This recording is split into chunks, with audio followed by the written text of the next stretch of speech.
please close your eyes, turn around, and count to 9. When you open them, I will be gone. Okay. 9, 8, 7, 6, 5, 4, 3, 2, 1. The Spartans said they were tough. The Spartans said they would flinch.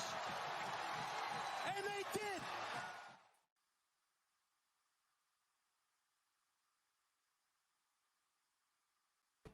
Spartan Dogs, how on earth are we all doing today? It's, just half of the show right here, Matt Sheehan, joined by the better half of the show, Justin Thind.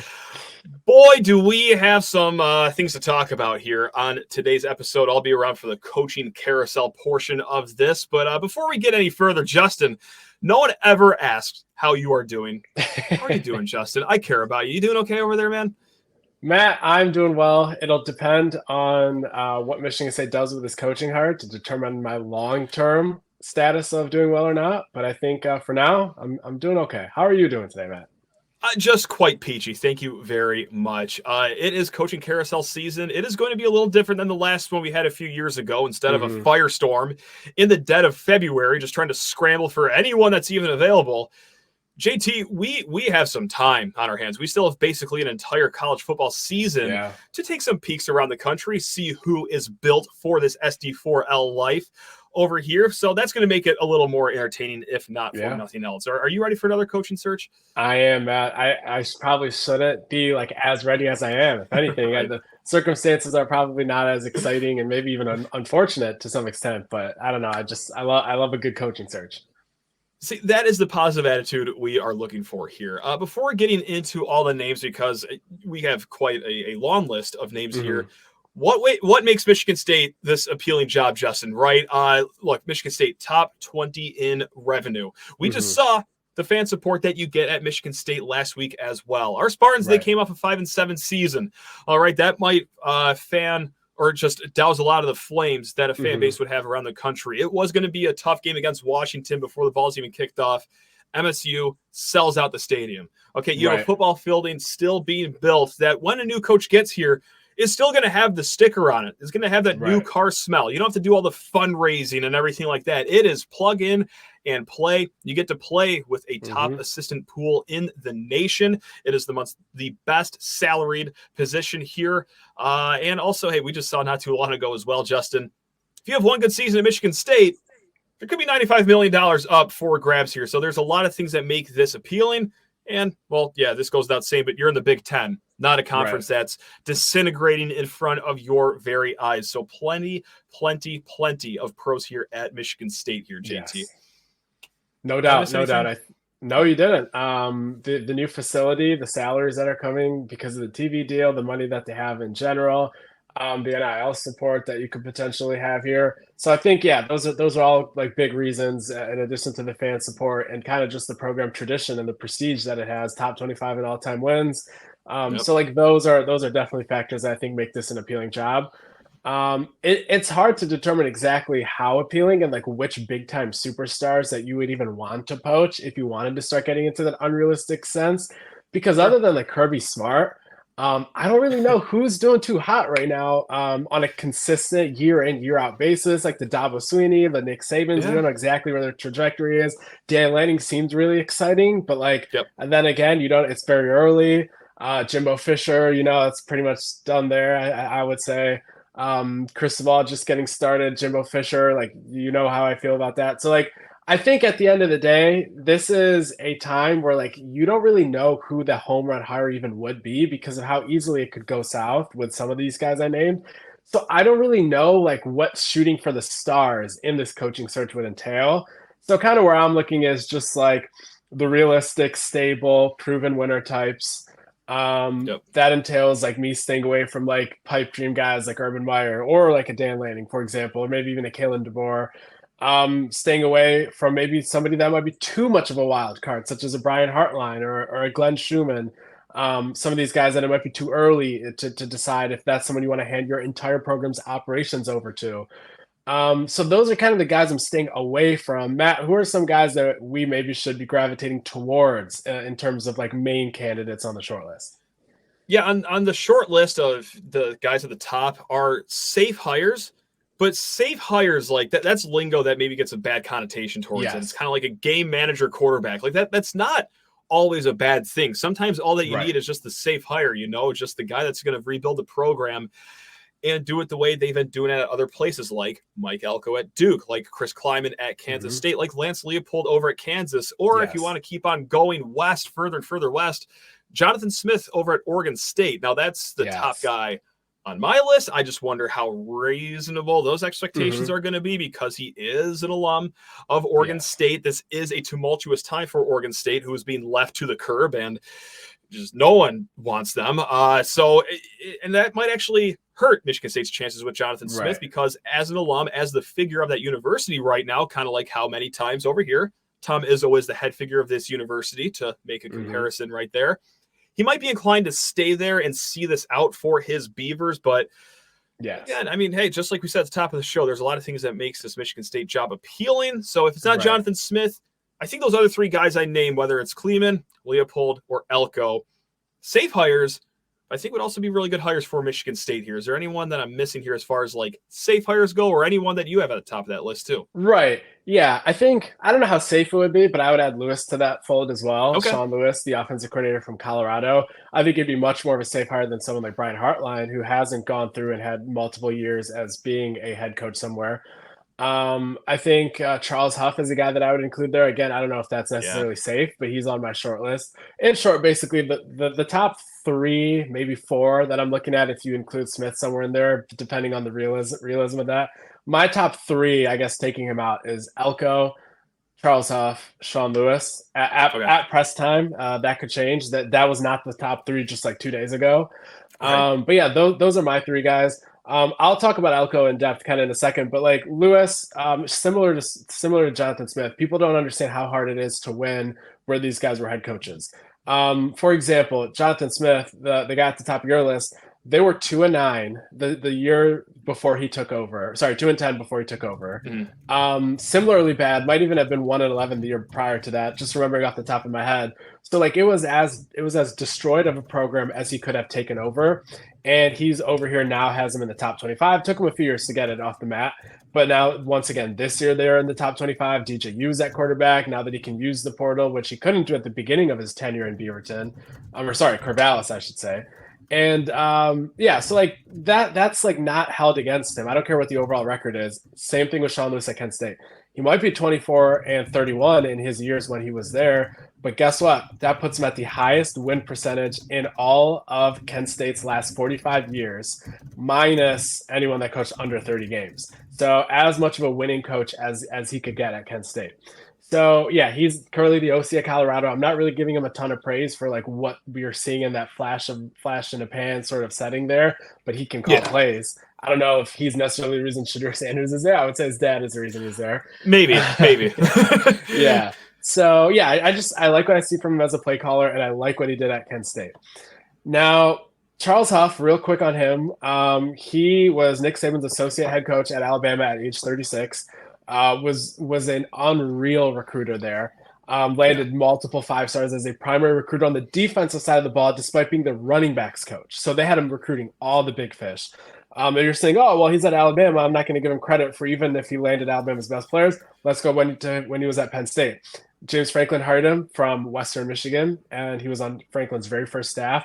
He landed Saquon Barkley, Miles Sanders, in back-to-back classes, developed them, went to the defensive side of the ball to help them out while still being the running backs coach, landed a lot of good corners, defensive safeties, defensive ends, all over the field. Then even his time at Mississippi State, which was just 1 year, his only feat there really was the fact that they carried the ball 280-something times, had 0 fumbles. So just a slight little footnote there. But yeah, just an ace recruiter. And at Marshall now, his second year there, last year they beat Notre Dame, had a winning record. His thing is he didn't take over as downtrodden of a program as somebody like Elko and Smith did and Sean Lewis at Kent State. But like he still won. And I guess you'll have to see how he does the rest of this year. But he's a proven recruiter. So we'll see exactly where things stand with him as the season goes and with a lot of these guys. Now sorry, go ahead.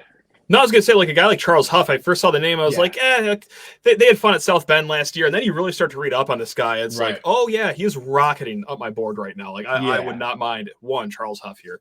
Yes, for sure. I think then at the top of my list, though, those two guys being second and third in some order. Top of the list for me is Mike Elko.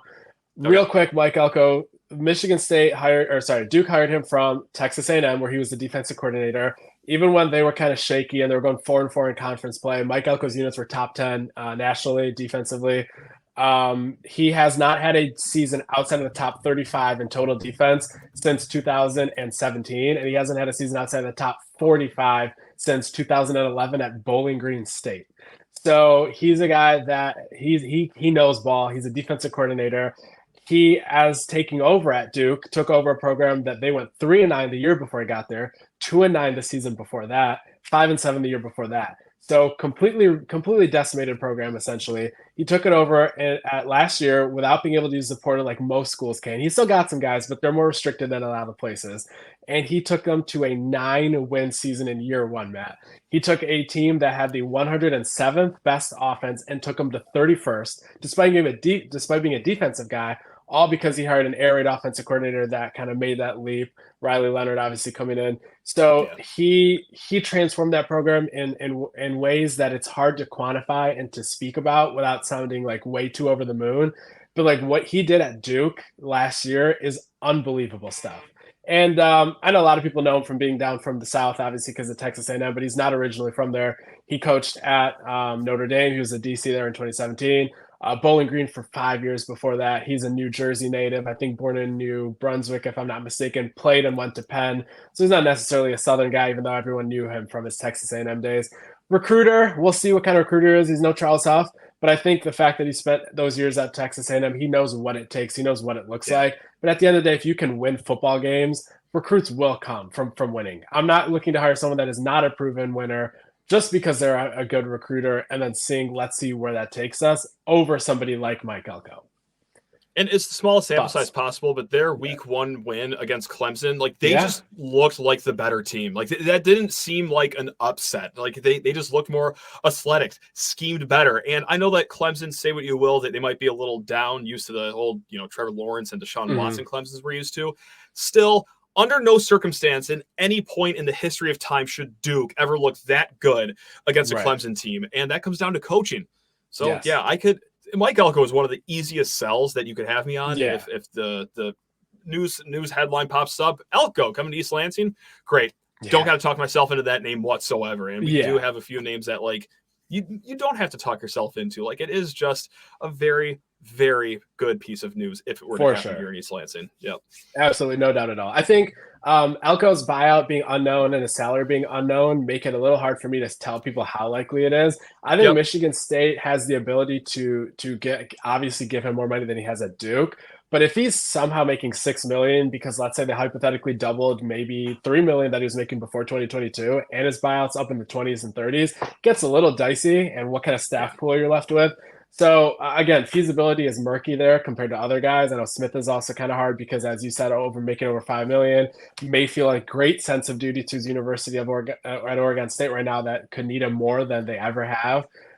So like a lot of these guys, like you'll have to see how interested they are, but like that's what these next couple months are for, and that's what the school has the ability to see how interested these guys are, and then maybe pivot to other options. So really like that. Kind of like just overall philosophy wise, I think like, as I said earlier, like hiring a coordinator that's never coached before, a guy like Brian Hartline, maybe even a guy like Ryan Grubb at Washington, who's impressive. These guys might be really good head coaches. I think all of them, they probably need another 1 to 2 years as coordinators, especially Hartline, who's not even calling the plays at Ohio State, and it's his first year with that title. I think like these guys could be very good. I don't think Michigan State's in a spot where they can take that risk right now because they're at a crossroads. They have some talent on the roster. They don't want to lose a lot of it to the portal. And even if they do or don't, you need to be able to recruit at a high level at Michigan State because at the end of the day, it's still traditionally the fourth biggest brand in the Big Ten East, which I know divisions don't really matter anymore. But Mel Tucker can come in and say, oh, if you can't recruit here, you can't recruit anywhere. But that's not necessarily true. So it's a job where you have to get it right because quickly it could go downhill. So I'm personally just not gambling on somebody like a Heartline or a Grubb, even though they might be worthy candidates. I don't know. Any other thoughts, Matt, on the overall, just what you think of the search and where you wanted to see it go? No, it's an unsexy sentence to say, but like a smart hire would, a safe hire would be a smart hire at this point. I'll save the gambling for my FanDuel app, my DraftKings app, but when it comes to leading the college football team that I root for, right now, boy, does just stability sound great right now, Justin. Yes. I mean, call me old-fashioned and vanilla, but yeah, I mean, just a safe hire would be fine. That's okay. Yeah, that's okay. No doubt about that. But Matt, great discussion here. I will be back on the other side of this with some talk about maybe recapping the coaching discussion and then maybe also previewing the Maryland side of things. So Matt, appreciate your insight. Love this conversation. We'll continue conversing about this, I'm sure, every waking minute the next 3 months. And appreciate you sticking around for this. And I'll be back. Yeah, sorry I got to split early, but hey, carry the baton to the finish line, Justin. Yes, you sir. got this, baby. You got this. Let's go. Go green, everyone. All right, see you, Matt. And welcome back to the SD4L show. Justin Thind here still. Appreciate Matt joining us. He had lots of obligations today, but made time for talking about head coaching searches, because how could you not want to talk about coaching searches? So kind of recapping our discussion there, a lot of good candidates that are going to be vetted throughout the rest of their seasons this year, which is the pro of kind of having this happen now when it did. You're going to get to see, is Charles Huff going to be continuing to climb the ladder up with the Marshall program, and is he going to be winning even more than he did last year? Is Mike Elko, he's not really as much under the magnifying glass this year, just because even if Duke loses to, like, let's say North Carolina, Notre Dame in 2 weeks, another game here or two, and they go 8-4, that's still better than what Duke is supposed to do. That's way better than where Duke was when he took over 2 years ago. It might not be 9 wins like last year, but at the end of the day, like, he'd have to have a huge collapse for it to be held against him, because Duke's talent is not at the level of some of the teams that they're going to have to play here. Jonathan Smith, it's hard to give him a ton of credit for what they're doing at Colorado State right now, because a lot of it is the talent. So for him, it's more of just, is he going to continue to make good play calls? He doesn't have a good offensive line whatsoever. So it's hard to kind of judge him too much for what's going to happen this year, but just need to continue seeing creativity from him. And it's more of what he did at Kent State. And he should have gotten probably the Cincinnati job this past offseason, in my opinion. So I don't know exactly why he wasn't valued higher by them and why they took Satterfield. But, like, to me, I think right now Lewis has probably done enough to solidify himself in that list. But again, got to keep seeing all these guys throughout the year. Jonathan Smith, again, can't have a setback. He's had 2 good years in a row. Last year was a top 25 season. Now he has DJU, needs to keep progressing. So, yeah, and again, like, it'll depend on what a lot of these guys' situations are in terms of buyouts and salaries. Elko's is the only one that's not known, but for the rest, you don't know what their motivations are. Someone like, let's say, a Lance Leipold, who Michigan State definitely could give a raise to. At age 60, does he want to start a new process from scratch in the middle of him already having unprecedented success at Kansas that, at least in my time of watching Kansas, that they haven't had? Someone like a Chris Kleiman, who's 55 years old, I believe. Even like your Dave Dorans at North Carolina State. Like, these are guys that, sure, Michigan State has more resources than these schools, but is that what they're really after building successful programs and kind of being lifers to some extent? Not necessarily Leipold, but at least Doran and Kleiman and some of these guys. So those are all factors to consider. It's not just about, Michigan State has more money than these schools, so Michigan State should be able to get whoever they want. It depends on what their motivations are. Again, like I said, though, like, I'm not a huge fan. I could be talked into somebody like a Brian Hartline, but just today where we sit, I think it's just way too big of a swing to go after a guy like that. Some people that I really respect and who have good opinions, they are kind of saying, like, hey, you kind of have to go for that swing. You have to go for a Hartline. I think you can't settle for somebody that's, like, completely bland and has a low ceiling, a high floor, like a PJ Fleck or a Pat Narduzzi. Completely out on that. But I think there has to be a balance between, like, going for people that have some excitement and some potential and that could be better coaches than they are even right now.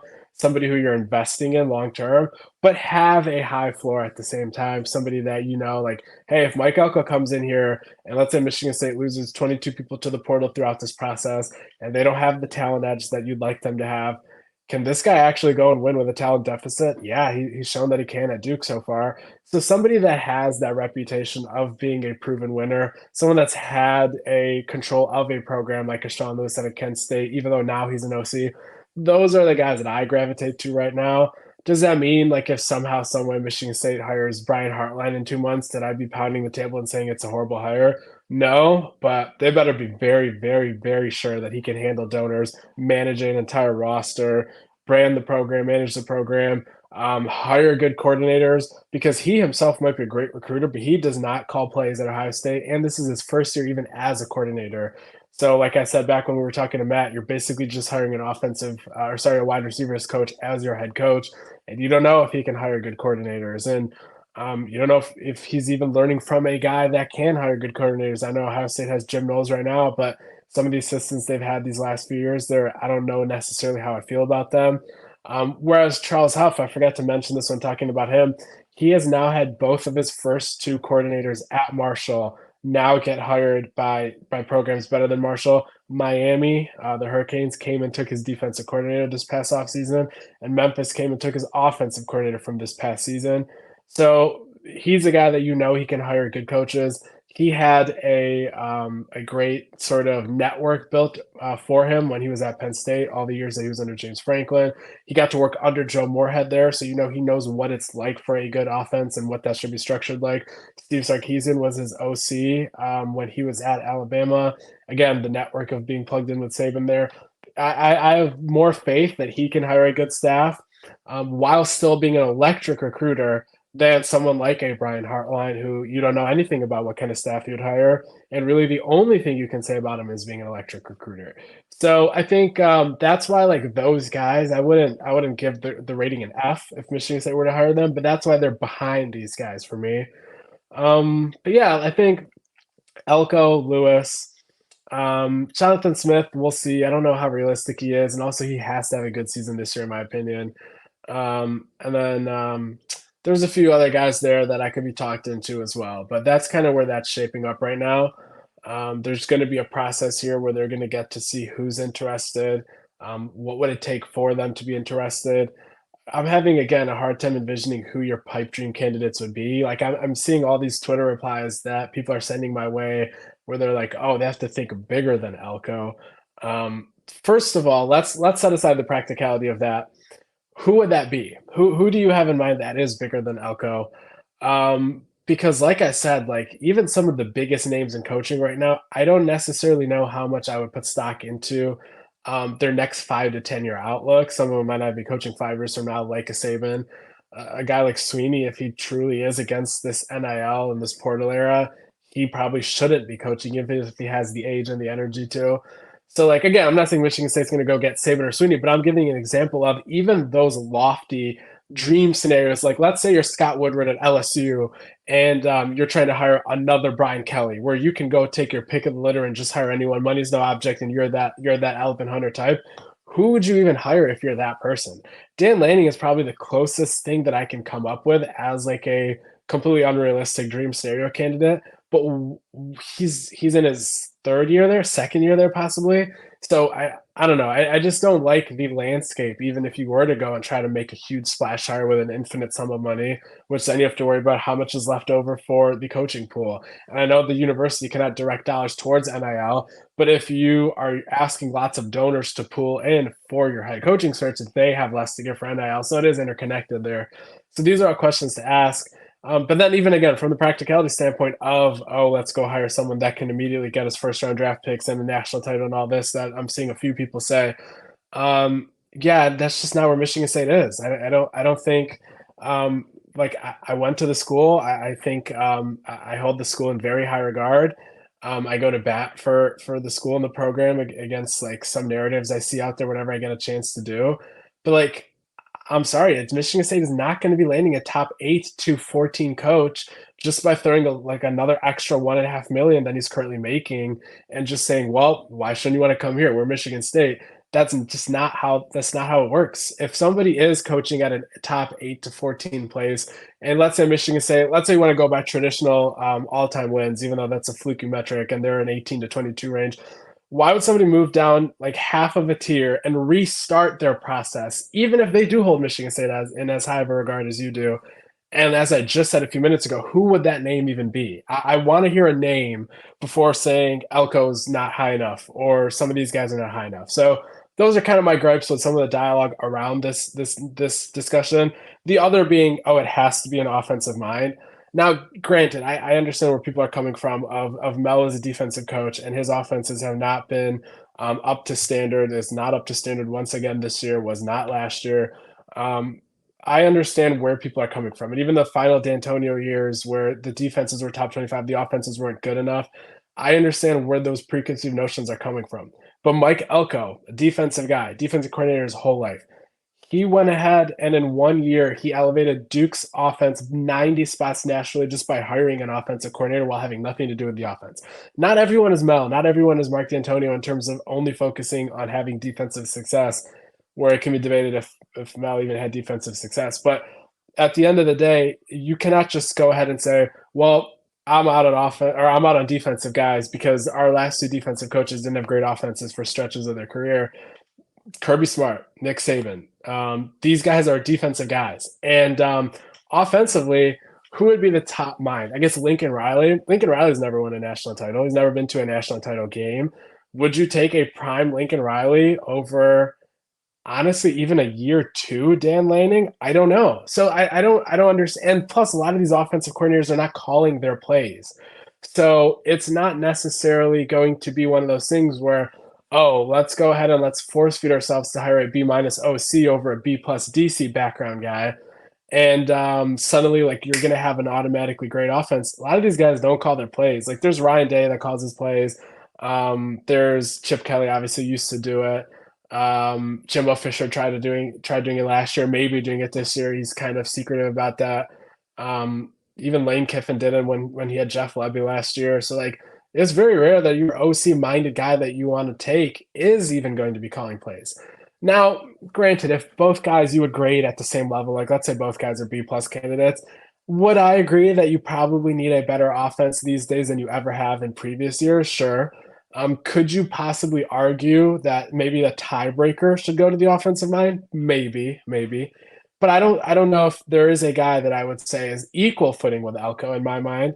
But someone wanted to make an argument for Lewis, I could see it. But I wouldn't say, oh, let's just eliminate defensive guys because he's a defensive guy, because of Mel and Mark's offenses. So that's another talking point that I have not been a fan of. So those are kind of just some of the dialogues and the nuances of this discussion that I kind of wanted to touch on. But again, Michigan State has a benefit of getting out in front of this for several months. I'm sure they're going to reach out to a coaching search firm, probably Glenn Sugiyama, the Michigan State alum from DHR International, if I had to guess which firm they'd use. Used him last time around as well in 2020. So, yeah, they're going to have this process. They're going to get to vet these guys. They're going to get to pivot elsewhere if somebody like, say, Elko isn't interested. So this is exactly the place you want to be if you had to do a coaching search. And Matt and I went over some of the positives of what the school has to offer. So even though I don't think Michigan State is poaching whoever, let's say, the 9th best head coach in the nation is right now and getting him to come here and restart a process, I do think there's a lot of appeal about the Michigan State job. There's no question about that. In one of the most stable conferences, new facility coming up, support is good, fans are good. So there's enough here that they should be able to land a good coach, and there's no excuse if they don't. Whether your opinion of someone like Sean Lewis is that he is a good coach or not, that is debatable. But I think that I like a few of the candidates that have come up here, and they should be able to land them for sure. Didn't want this episode to go too long, but I know we haven't gotten to Maryland yet. So just real quickly, Maryland's a team that the last 2 weeks have been slow starters. They were down 14-0 this past week to Virginia. They were also down 14-0 2 weeks ago to Charlotte. And both times they came back, and not only did they win, they covered handily. We obviously know how Talia Tagovailoa is as a passer. Missed a few more throws this year, taking a little longer for him to process the field than usual.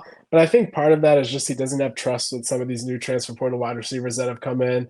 And the young guys is, there's no Dante Demas, there's no Raheem Jarrett this year. So I think it's just a process. But in terms of actual like touch and delivering a deep ball, if you give him space, he's capitalized on those. They've had some quick strike drives this year.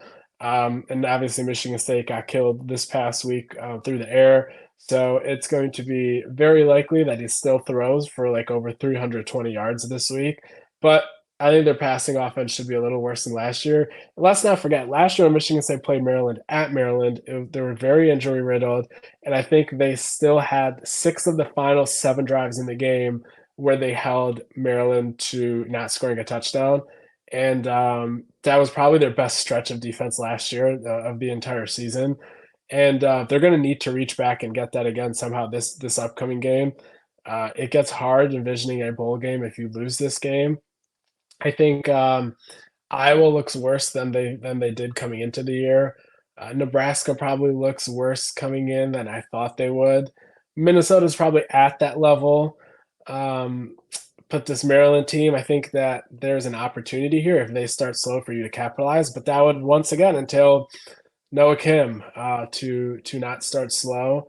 Last game, I don't even think you can call it starting slow. I think it was just a bad game from pretty much everyone on the team, but him as well. And but 2 games ago and 3 games ago, when you saw those non-conference games, again 3 and outs on the first 2 drives, and that just can't happen against Maryland, especially if they're going to spot you 2 drives of them struggling. If you're lucky enough to have that. So he's going to have to find a way to start strong. I don't know necessarily defensively if they have to do anything that they didn't do last year. So if I'm Scotty Hazelton, I would go ahead and look back at that game plan and try to recreate that. Their blitzes weren't even getting home last year. If I recall, there was a few times where Scotty would have like a crossfire blitz, double A gap blitzes, and from the Mike Zimmer tree, and like they just were getting picked up, but still they were able to hold them. So yeah, figure out exactly what he did there, how he kind of bracketed some of the receivers, which I don't know if you need to this year, some of the leverage that they played, and just kind of see what you need to do and find a way to recreate that. Maryland's personnel this year is not different than last year stylistically. Receivers might be a little less talented. Roman Hemby still the running back. So stylistically, I think you can try to do what you did there last year. I know they've tried a lot of different formations. Maryland is the game where last year they started to experiment a little bit. They had some 3-4 in there, 4-3. I think there was even a couple plays of 3-3-5. So it's just at the end of the day, you got to see what worked there and you got to apply it this year. But of course, Maryland's going to be looking at that film and trying to adjust. So it's not as black and white as I make it seem. But point is, should not be some new exploration of what should we do. And offensively, you gotta get going. You can't have that kind of run blocking as you had against Washington. You have to have better separation. You have to make better throws. In the rare spots where Jay did have a couple creative drives, Noah Kim missed the throw. Other times you'd like to see different play calling, especially in like a 2nd and 10 setting. Maybe even a 1st and 10. I think if you look at Jay's like track record, him on like 3rd and 4 or him on like 4th and 2 with like the season on the line. Will Hunter's made this play in the past. Like he really gets in his bag there and he comes up with something. But like there's got to be better play calling to get them to those points. It shouldn't be 3rd and 9 so often as it is. You got to be in those 3rd and 4s and 4th and 2s for you to showcase some of those tricks you have up your sleeves, like they had a few years in the past. So it's got to be better on 1st and 2nd down there, and you got to be able to run block better than you have. So those are kind of the main points. Like nothing revolutionary. I don't have any deep insight here. They just have to be better in all phases, and they got to find a way to win this game if they want to make a bowl game. I think.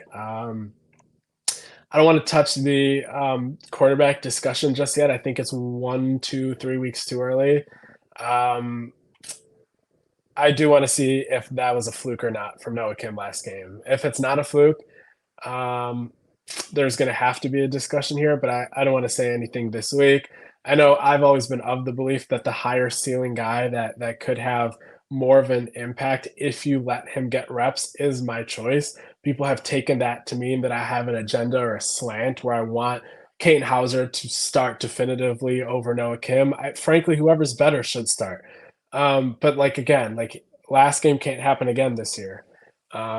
Because if that keeps happening, what do you necessarily lose by playing the younger guy with the higher ceiling, with the more prototypical frame, with the brighter possible pro potential if he can reach his ceiling? So these are all the kind of questions worth asking. I think it'd be premature to just say, oh, no, Kim, you had one bad game and 2 bad drives in each of the first 2 games. Time for you to be on the chopping block. No, I don't think that would be fair. But that can't happen again because there's a kid with too much potential, which it's debatable, I guess, if he's close enough to reaching it or not. Maybe that's why he isn't the starting quarterback just yet. But I heard enough from the scrimmages in both the spring and the fall to say that if Noah Kim keeps playing like he did in that Washington game, which again could be a fluke, that it's the other kid shouldn't be sitting for too long. And that's all I'll say. And we'll reevaluate after this game, after the next game, and see whether that discussion needs to be had or not. But that's just kind of laying out the landscape of where that discussion would lead. So with that, I don't think I have anything else, but I do want to say everyone's done a great job giving us a like or a thumbs up in the YouTube videos. Definitely keep doing that.